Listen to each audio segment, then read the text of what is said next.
the newsagents. We didn't do it. I didn't make it through, and that is massively disappointing for me. But one of the things that has really lifted my spirits is how many people have given me and the team so much support. So I want to say a huge thank you to you all. Could not have done any of this without you.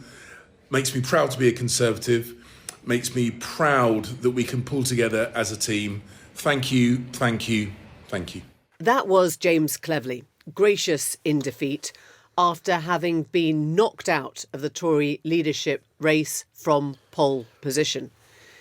His voice conceals the question many have been asking in the last 12 hours. What on earth was that about? What happened? And when we came to record the podcast yesterday, it was probably a little breathless, almost giddy, because we couldn't believe the result that had unfolded. So we've been trying to piece together what happened, and we think we have. Welcome to the newsagents. It's Jon. It's Emily. It's Lewis. And a little bit later in the programme, we'll be speaking to Yuval Noah Harari, the author of Sapiens, and his new book, Nexus, asks us to think about information versus truth, and whether more information actually just means we're getting more stuff wrong. So, it's a good leaping off point to discuss the Conservative Party. What, Homo sapiens? Well, no, the fact that there's an awful lot of information and not a lot of truth. Yeah. Because that's what happened in the Conservative Party leadership race, where everyone thought that James Cleverly had it absolutely sewn up, that he would be in the final two, going to the Tory party membership, that no one could get close to him, and oops, he came third and he is now eliminated. And we were kind of speculating yesterday on what skullduggery, what mendacity had taken place in the intervening kind of 24 hours. And we're trying to get a clearer picture of what it was. So the theory, I mean, there were plenty of theories doing the rounds, including whether Cleverly's votes had been inflated in one round and then taken away in the next. But the one that seemed to be dominant was this idea that James Cleverly's team was so confident of him being in the final two that they were trying to game who he would be up against. And they wanted to kind of manoeuvre it, manufacture it, so that he was up against Robert Jenrick rather than Kemi Badenoch. So I took that theory to the top of the team, Cleverly's team, and said, did you actually tell his supporters to go and vote for Jenrick to even out the scales, to get Kemi Badenoch out of the race? And I was told in no uncertain terms that they did not. And in fact, the phrase I had back this morning was, it would be insane to instruct people not to vote for James, literally mad. But it doesn't necessarily mean that those voters didn't choose to do it anyway off their own bat. And this morning I was told that they had been in conversations with former Cleverly voters who they knew were drifting towards this kind of plan of action. And this person said, we literally spent half an hour with some of them explaining why it would be crazy to move their vote. Make no mistake, they knew the people. They knew the people that were going to change their vote. And it came down to just 4 of them, right? I think that's right. I mean, I had it put to me in even stronger terms from someone on the Cleverly campaign about this idea that they were gaming it. They said it's complete and utter bollocks. And they said it was complete and utter bollocks for one reason, which is something we touched on yesterday, is that they're saying, look, we're not stupid. We know and knew that because of the small number of Conservative MPs there now are, the small total, it makes it far harder to game stuff. Because when you had like 300 or 350 Conservative MPs, yeah, you could game little things shifts. a little bit because you had a lot of votes in the bank already, a lot of safety, a lot of margin. But obviously, when you've only got when you're talking about the difference between like 40, 40, 40 or whatever it happens to be of 120, if you game it and you haven't completely calculated it correctly, then you run the risk of happening what has happened. And their point is, what they are saying happened is that simply too many MPs thought they were being a bit clever by half, saw the margin on the third vote, that Cleverly was way ahead, thought, you know what, we'll freestyle it. I don't want to see Kemi in the last round, so I'll vote for Jenrick instead. And that is what, the general assumption in Westminster, talking to sources this morning, that is what they think happened yesterday. Well, I've spoken to one of those who wanted to vote for Cleverly and thought, what I really want to make sure of is that Jenrick doesn't get into the final. So I'm going to lend Kemi my vote. And so I said to this person, well, what was your reaction when you saw that had completely backfired and you'd screwed up? And he said, I nearly wet myself. And he said that... and it's not uncommon with the older Conservative MPs, of course. And he said that Grant Shapps, who was running Cleverly's campaign, he said, I had a message from Von Schnaps, as he called him, who was telling me, absolutely, do not do this. This will be counterproductive. This will cost us vote. And he went on to say, I know James is thick as shit, but I think he would have been rather a good leader of the Conservative Party. And so you kind of, in this kind of conversation... They're lovely people, everybody, aren't they? In this conversation, you saw everything in a way. And they call them the most duplicitous electorate in the world. Who'd have thought in a it? way, you saw everything there with the kind of the calculation, the miscalculation, the lack of loyalty. It's all there for you in one little conversation and one little vignette of someone who was going to vote for Cleverly, thought he was being clever by not voting for Cleverly. It turned out to have been rather dumb. I mean, what this points to is a sense that there isn't a lot of love across the board, right, for those three. And maybe you could say that Cleverly was seen as the man who would hold it all together, the man who obviously famously told conference to be more normal. And they were like, nope, not us. No, thank you. No thanks. Yeah. So he's out for sort of trying to suggest normalcy. I mean, maybe there is a sort of sense in which they're just thinking, let's roll the dice. You know, maybe Kemi Badenoch comes out of this as double or quits. You know, it's kind of, what's that hand in Pontoon where it's like twist or bust. You know, she's either going to implode or she's actually going to get them there. Or bust, as we say in Birmingham. That's right. Yes. Lewis, that's famous right. Pontoon Lewis, capital. that is your second swear word. No, I'm We are just- only but I'm about just 8 saying minutes that's what in to the that is- podcast. that is- Calling your Your mum is going to calling be your mother. on to you about this. I know. I think what it also implies as well is if you think about the kind of constellation of the votes, it's basically, it was like 40, 40, 40, more or less. So a third, a third, a third. And that tells you how fractious even this relatively small group of Conservative MPs, again, the smallest Conservative parliamentary party which has ever existed in its history, even then, you basically have three camps and you have a lot of cross-voting to try and eliminate one candidate or the other, because one or the other camp cannot abide the thought of at least one of the candidates winning. So it tells you something about, again, how the Conservative Party can remain deeply fractious, even with a relatively small numbers. And bear in mind, I mean, they might change this, and I really think that Bob Blackman, Graham Brady's successor as a Conservative 22 chairman, the backbench group of Tory MPs, really does need to change this. But on the current party rules, 15% of MPs can call for a leadership contest. And when it's 121 MPs, well, you do the maths, that's Wait, I fewer than can't do the 20. maths. So it's like 20. 17, 18 Yeah, yeah. MPs could theoretically, This- unless they this is change not the gonna rules. last 5 years, is it? Well, I mean, yeah, exactly. And that's the thing. Actually, you know what?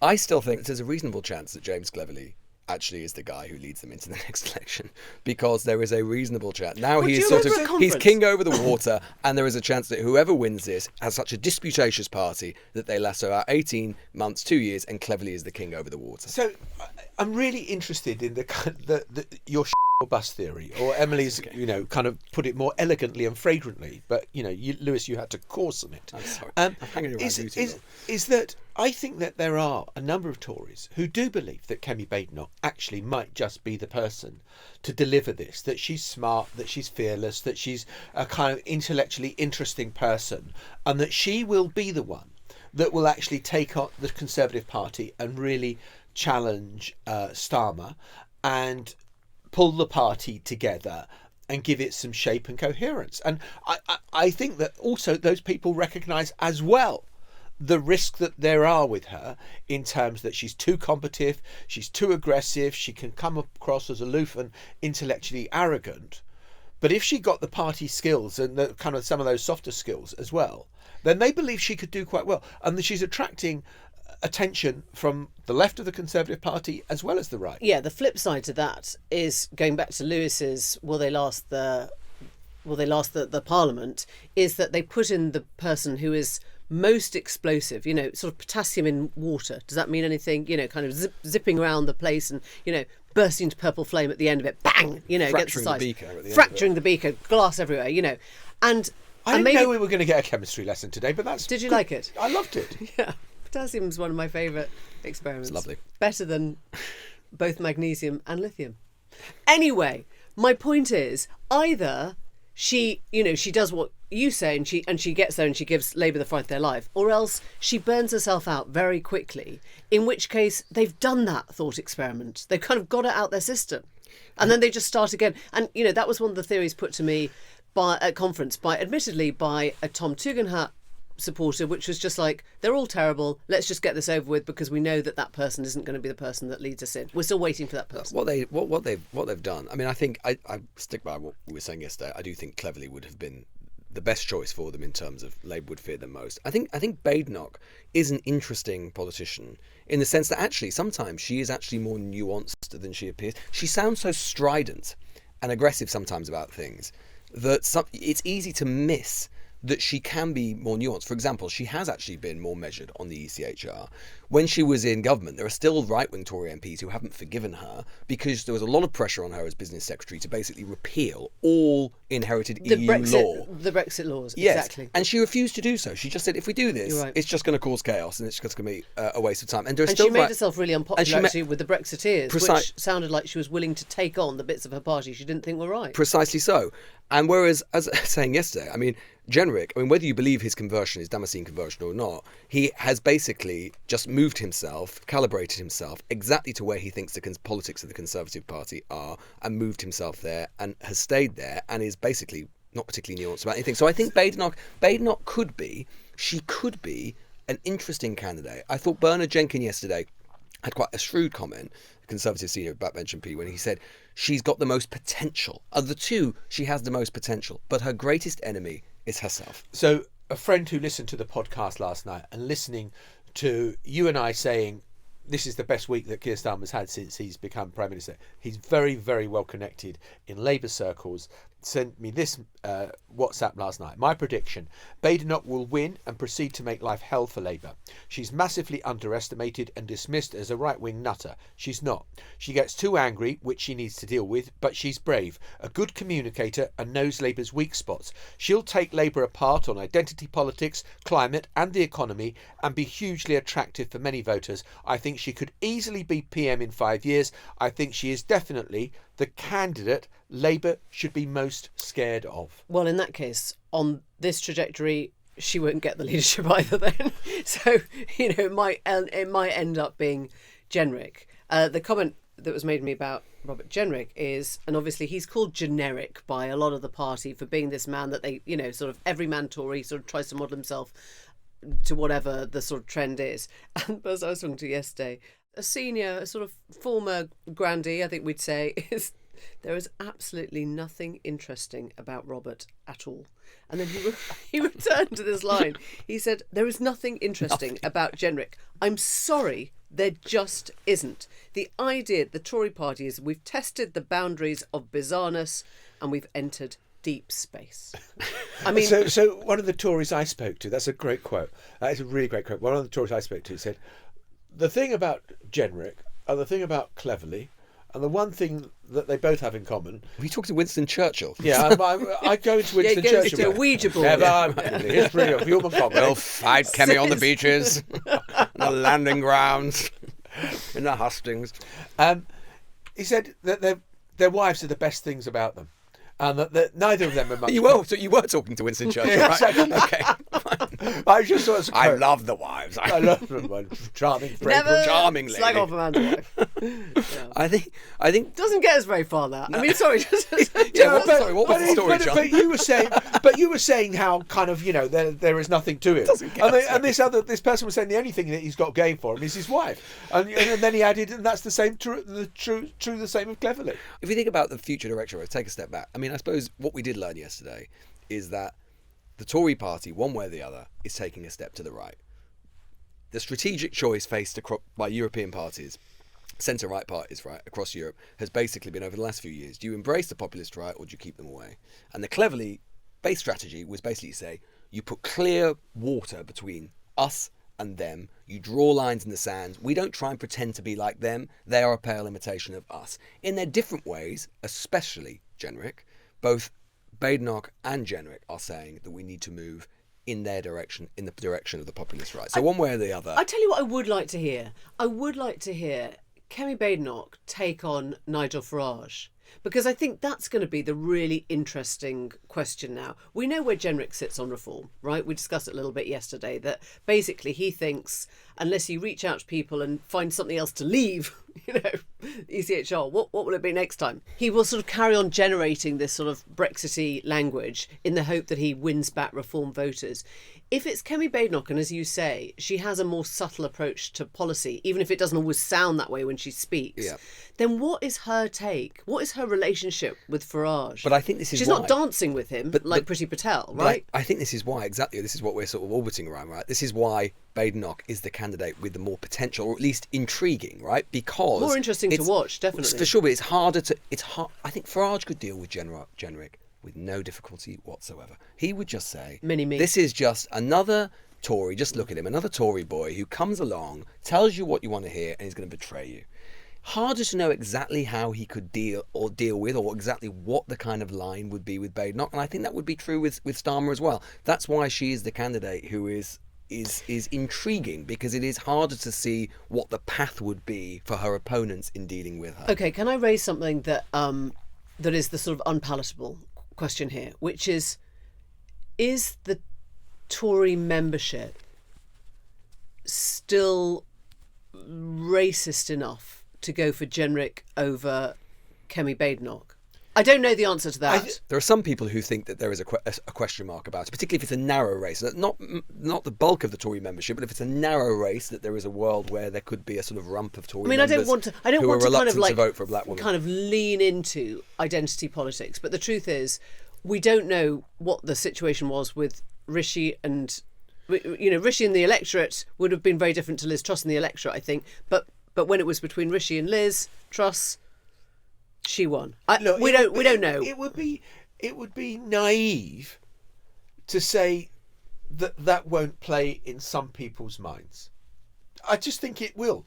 I think that it will be a minor factor for, if I don't know what percentage of the 150,000 or so who are likely to vote in the contest, but to say it is not a factor at all, I think would be... I don't know if we'll know. We won't know. This is actually, if you think about recent Tory leadership contests, this is easily the most open of them. In the sense that if you think about previous ones, we basically sort of knew from the beginning who was going to win. The polling was quite clear. Boris Johnson, Jeremy Hunt, absolutely completely clear. Truss and Sunak were clear.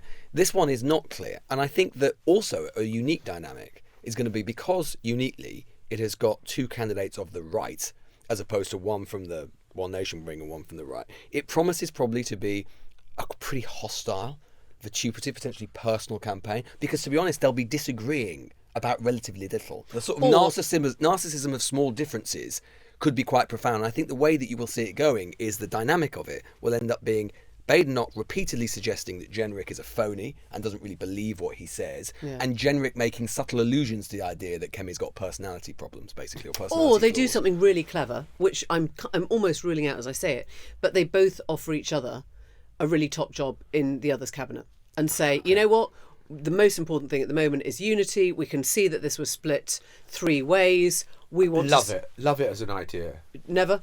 I don't think so. I think because it's so wide open and there's so much to gain and so much to lose. Yeah, I think if you were Jenrick, wouldn't you say to Kemi Badenoch, I'm going to make her... what makes this intriguing, as you say? I also don't think they think that much of each other personally. I think I saw Chris Mason, the BBC political editor, quoting someone who said, dogs bark, cats meow, and the Tories always vote for the right-wing candidate. Well, this time you've got 2 right-wing candidates, that's what makes it so difficult to predict who is going to emerge on top. First hustings next Thursday night on GB News. Can't wait. I'll be there. Will you? Are you hosting? You and Winston. You and Winston will be there. And Winston's wife. Winston's got a show on GB News, hasn't he? Something like that. They would love The Darkest Hour, they call it. Yeah, exactly. Right, in a moment you will be hearing from Yuval Noah Harari, the author, on information, misinformation, and how we don't seem to be getting any wiser the more we have. Well, joining us now here in the studio is the writer, thinker, Yuval Noah Harari, whose newest book, Nexus, is just coming out. It's subtitled A Brief History of Information Networks from the Stone Age to AI. And Yuval, it's a real pleasure to have you in here because it's a book that sort of stops you in your tracks as much of your writing does. The central premise, I guess, being that we can collate and gather information without ever getting any wiser with what we do with it, right? Yeah, information isn't truth. Just gathering more and more information doesn't increase the amount of knowledge in the world, doesn't make us wiser. And the same could also happen with AI. People think it will discover the truth about the world. More likely, it will just create a new and much more complicated world that we will know even less about. So we have this slightly odd relationship with finding things out, don't we? Because we assume that finding things out, I mean, you know, it's part of the mysticism or the myth of childhood tales, that the more you find out, the richer you become as a person. That if I am told more, I will gain more knowledge, I will gain more wisdom, I will gain more experience. It's like thinking that if you eat more food, you will be healthier. That it's true to a certain extent, but beyond a certain point, more food isn't good for you. And information is the food of the mind, and most information out there is junk information. I mean, the truth is a very small subset of all the information in the world. You know, the truth, it's rare because it's costly. If you want to produce a truthful account of anything, you need to research and fact check and spend time and energy and money, whereas fiction and fantasy and lies are cheap. And the truth is often also complicated because reality is complicated, and the truth is sometimes unattractive or even painful, whereas fiction can be made as simple and as attractive as you would like it to be. So if we just flood the world with more and more information, the truth is likely to sink to the bottom and not rise to the top. I mean, this reminds me of the Steve Bannon quote, which, you know, is where he said, I'm going to flood the zone with Yeah. In other words, the more stuff you put out there, the smaller the chance of anyone discovering the truth is. Absolutely. And for authoritarian figures, this is actually a good thing because democracy is built on trust, which requires truth, whereas dictatorship is built on terror, not on trust. So if people can't trust anything, it's good for dictators or would-be dictators. So let me take that to a conclusion that you'll tell me isn't logical. Okay, let's see. The more sources we have creating more information, disinformation, the more likely we are all then to end up in dictatorships. Oh, not necessarily. I mean, what we need are institutions that sift through this ocean of information. I mean, there is one good thing about more information. You do have more sources, but you still need to do the hard work of differentiating, separating between the reliable and unreliable sources. And for that, we need institutions because this is something that a single individual cannot do. I mean, one of the examples you raise in the book is with the genocide in Myanmar. Yeah. And this idea that Facebook actually essentially turned a blind eye. I mean, you point the finger directly at Facebook and say they didn't have enough moderators who understood the language, who understood the culture, who understood, frankly, the posts that were coming up on Burma Facebook, Myanmar Facebook. And actually that led to this amplification of misinformation. It's more than just the moderation. It's really about what the algorithms of the company were promoting. Because there is a huge debate now about the responsibility of the social media platforms. And I actually I tend to agree with Facebook, with Twitter, with these companies, that it is not their job to censor their human users. If somebody posts online a hate-filled conspiracy theory, I would be very cautious, very worried about giving the companies the authority to censor it. The problem is not with the content produced by the users. The problem is with the company's algorithms that choose which content to promote. People produced enormous amounts of content. Also in Myanmar in 2016, 2017, people produced hate-filled conspiracy theories about the Rohingya, but also sermons on compassion and also lessons in biology. And then it was Facebook's algorithms that was the kingmaker that actually fulfilled the role of a news editor, deciding which content is on the front page. to promote, to put on the front page, and which not. And this is the main problem. Okay. That the algorithm deliberately promoted hate-filled content and conspiracy theories and fake news because it was good. Okay, so they wouldn't say that they deliberately promoted hate-filled content. They'd say they deliberately promoted the stuff that Engaging. got more content. Yes, again, I don't think that anybody thinks that Facebook did it intentionally. They didn't understand what was... They didn't even know Burmese. I mean, they didn't know which content the algorithm Of was course. promoting. So let's fast forward that to 2024 and to Elon Musk and X. Yeah. Do you still feel that? I mean, do you feel that there is no malice in what he's trying to promote or... By today, I think that all the heads of the big platforms, of social media platforms, they understand what is happening, and they should take a lot more responsibility. Again, not responsibility for what the users are saying, responsibility for what their own algorithms are promoting and recommending and spending. Absolutely. So what should the response be then to Musk's Twitter, X? I think governments should hold companies responsible and liable for the actions of their algorithms. What does that mean? Because Musk was summoned, wasn't he, before an investigation yesterday or this week. He just doesn't turn up. So Brazil decides, I tell you what, we'll ban X from Brazil a month ago, and now it's back. They should be subject to the law of the country just like everybody else. I mean, the companies, the people who manage them. But he's making loads of money, right? So what are you going to do with Musk? You're not going to fine him because that doesn't really work. You're not going to lock him up because that's a really weird thing for a democratic country to do to an entrepreneur.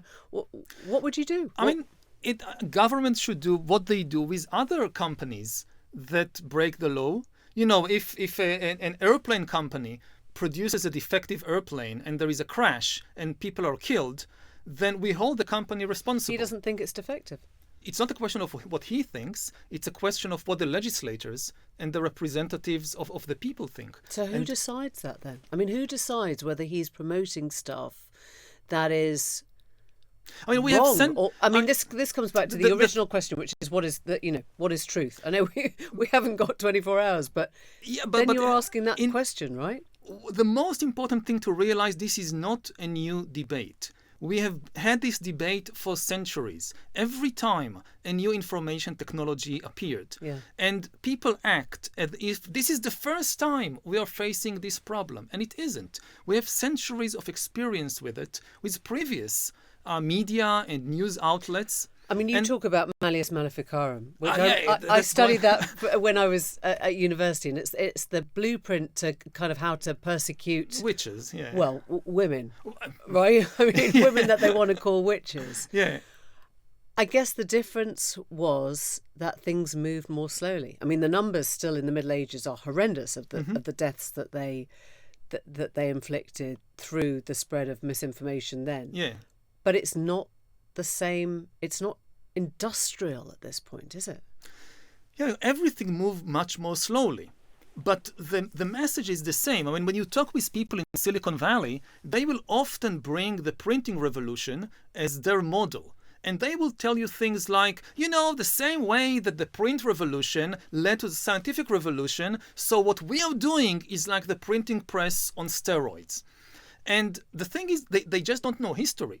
The printing revolution did not lead to the scientific revolution. It took 200 years from the time Gutenberg introduces print technology to Europe until you have the flowering of the scientific revolution with Newton and Leibniz in the 17th century. In between, you have 200 years of the most horrific wars of religion in European history and the worst wave of witch hunting, which is not in the Middle Ages, it's in the modern age, and it was fueled by the printing press. So what really led to the scientific revolution eventually was the establishment of scientific institutions like scientific associations and publishers, who peer reviewing, invested, essentially. they invested the necessary resources, again, in sifting through the ocean of information to find the gems of facts and truth and science. But this goes back to your original question, which is, are we learning? Are we becoming more wise about how we use information? And it feels like no. There is one key question. If you happen to meet like Elon Musk or Mark Zuckerberg or any of these people, the key question to ask is this. We have now the most sophisticated information technology in history, and people are losing the ability to have a rational conversation. People just can't talk with each other anymore or listen. I just came from the States. Republicans and Democrats are simply incapable of having a rational conversation. Please explain to us why this is happening at the same time that we have the most sophisticated information technology in history. And it's not an American phenomenon. You go to almost every society, at least every democracy on earth. You go to Brazil, you go to France, you go to the Philippines. It's the same problem.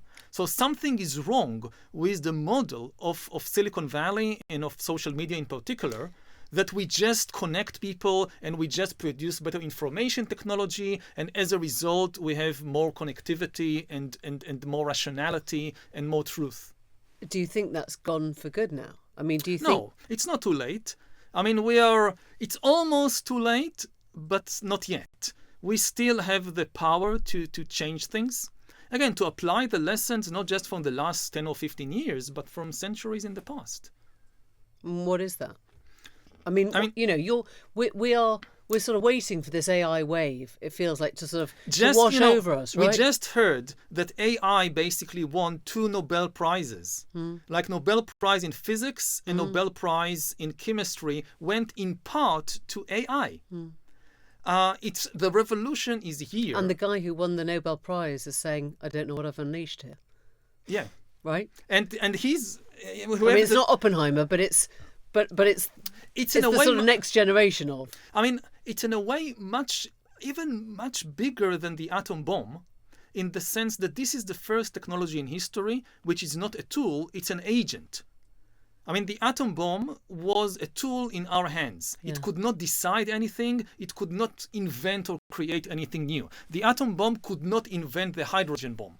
You again needed people to invent it. AI is an agent. It can make decisions by itself. Autonomous weapon systems are deciding by themselves what to bomb. And it can invent new things, new medicines, also new weapons, also new strategies. So this is a much, much bigger revolution than the nuclear revolution, or even than the printing press. Since we're talking about bombs and war, I guess, and I know you've been very outspoken in recent years as an Israeli citizen. I mean, there will be some people thinking there's nothing that AI can do that can make more of a mess of the world, of the Middle East, than we are currently. You can always make a bigger mess. And AI is part of the mess in the Middle East right now, because the warfare has been transformed over the last few years by AI. We see it in Gaza, we see it in Ukraine. Maybe the place where you see it most is not in who is doing the shooting, but in who is choosing the targets. Yeah. I mean, Hollywood kind of conditioned us to fear the killer robots, that the robot will come and shoot us. And at present, almost all the shooting is still done by human beings. But the place where AI is increasingly replacing human beings is actually in the military decision-making and in choosing the targets. But this is a very physical example. Doesn't it go back to something you said right at the beginning, which is we don't know how to find reality anymore? Or, you know, you will look at the Palestinian situation with very different eyes as a Palestinian as you will look at the October 7th situation as, you know, as an Israeli or as a people live in different realities. We live in different realities. Yes. And so fundamentally, we've lost the ability to see the need for each other's truths in that. Yeah, I mean, 30 years ago, the main metaphor of the internet age was the web. And the web that connects everything. And now the main metaphor is the cocoon. It's the web that kind of turns on you and encloses you in your own cocoon. Yeah. And somebody else, maybe the neighbor next door, maybe somebody in the next city, lives in a completely different cocoon, is fed a completely different stream of information, and therefore you no longer have a shared reality. And when people don't have a shared reality, again, they can't communicate, they So can't how does converse. that come back? It comes back to us to make the effort to kind of break the cocoon. And the key, it's very boring in a way, but the key is institutions. It's not something that individuals can do on their own. You know, when people tell you, you go and do your own research, this is not scientific. Science is a team sport. I mean, I look at myself as a historian, so I wrote about, say, the European witch hunts. Now, I don't know most of the languages. I can't read the documents in German from the 15th and 16th century. I didn't visit the archives. How do I know all this? I believe other historians and art historians and other academics. And that's the only way I can do it. There is no way that by myself I can go and do all the research. So if we lose trust in institutions, that is when reality collapses. Yeah, Yuval Harari. Thank you. Thank you. Before we go, it is important for us to revisit our campaign, which is, of course, the GetJimAJingle campaign. This, you'll remember from yesterday's show, is James O'Brien, who's having a tough time at the moment, asking why it is that he feels that when he asks for something, including a jingle for his interesting segment of the programme called Idiot's Corner, he doesn't seem to get it. But his view was that we, and in particular Emily Maitlis, gets whatever she wants. Just a Any reminder. jingle I like. Yeah, she just walks around to permanent jingles. Just listen to this. Last time I asked for a sound effect was 10 weeks ago, and it still hasn't arrived yet. You know, when the newsagents ask for something, they get it half an hour before they asked for it. I don't know if you listen to the Newsagents podcast. If Emily Maitlis asks for something in this building, she gets it half an hour before she asks for it. I've seen her sit down. It's true. I mean, sometimes I don't realise I want the thing, and then there it is, and then I think, oh, yes, that's what I wanted, and it's already there. And rightly so, in my view. Well, Right. anyway, yesterday we asked you to help James out, to get GetJimAJingle, and to devise your own jingles for his show. Actually, the Dobson family and Colin the Dalek have gone one better. And they have, with the help of AI, generated an entire song about James's quandary. Here's a little bit of it. James O'Brien on the air so blue, thinks of tea that never came through. Emily and her podcast Kings and Queens, sipping success not heard unseen. Emily on Amazon, stars in the night. John writes a book that's shining bright. Lewis captures youth, endless chase while James dreams of tea in his place.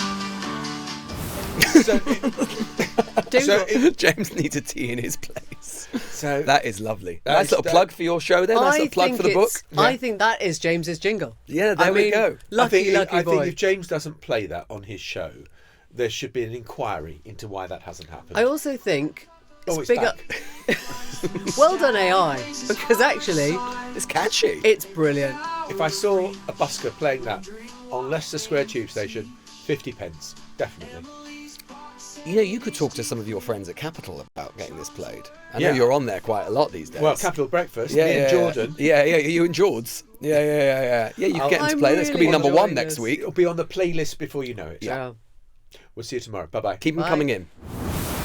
The Newsagents. This is a Global Player original podcast.